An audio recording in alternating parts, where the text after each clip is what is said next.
দুই দিন হলো ইউটিউব এবং ফেসবুকে খুব মর্মান্তিক একটা জিনিস নিউজ ফিডে আসছে, সেটা হলো আয়নাঘর।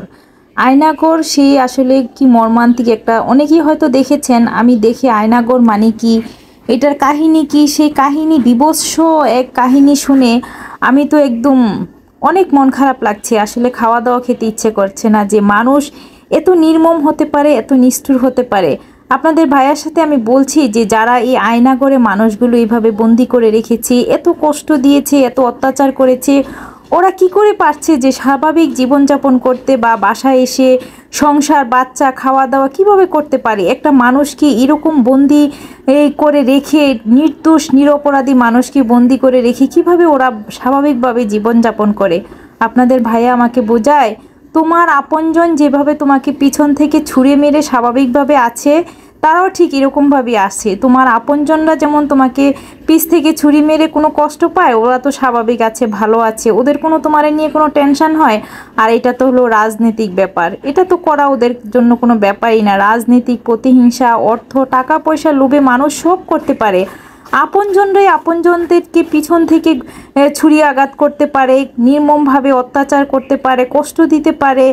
আর এটা তো রাজনৈতিক চাল, এটা তো স্বাভাবিক। আমরা সারা বিশ্বের মধ্যে এরকম কিছু না কিছু এরকম স্পর্শকাতর ঘটনা আমাদের সামনে আসে, বা নিউজ পেপারে দেখি, বা বিবিসিতে দেখি, অনেক কিছু আসলে আমাদের হৃদয় স্পর্শ করে।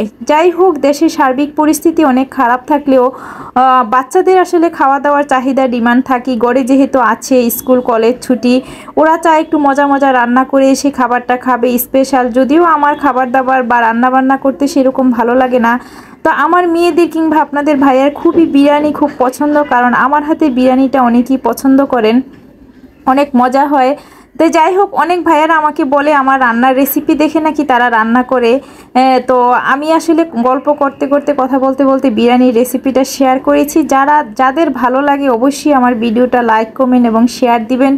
আর যদি এরকম মজার মজার রান্নার রেসিপি দেখতে চান, তাহলে আমি সবসময় আপনাদের কাছে রেসিপি শেয়ার করব। কারণ আমি তো ব্লগ করি, ব্লগের মধ্যে হয়তো ফুল রেসিপি না দেখালেও আমি আংশিক কিছু কিছু মেন পয়েন্টগুলো রান্নার, এগুলো বা ইম্পর্টেন্ট কোনো টিপস, সেটা আমি শেয়ার করে থাকি, যাতে যারা প্রবাসী ভাইয়ারা আছে নিজেরা রান্না করে খান, হয়তো আমার এই ব্লগ ভিডিওর মাধ্যমে একটু একটু রান্নার আইডিয়া নিতে পারেন। এখন আসলে বাংলাদেশে সবাই কম বেশি রান্না করতে পারেন, সবাই রান্নার টেকনিক জানেন, বা না জানলেও ইউটিউব বা ফেসবুকে সার্চ দিয়ে দেখে নিতে পারেন ভিডিও, ব্লগ ভিডিওতে। তো আমার যারা ভালোবাসার আপু ভাইয়ারা আছে, তাদের জন্য আমি আসলে একটু একটু করে রান্না দেখাই, যেহেতু ডেইলি ব্লগগুলো দেখাই, এখানে তো রান্না অবশ্যই থাকে, কি রান্না করছি, কি খাচ্ছি, কোথায় যাচ্ছি।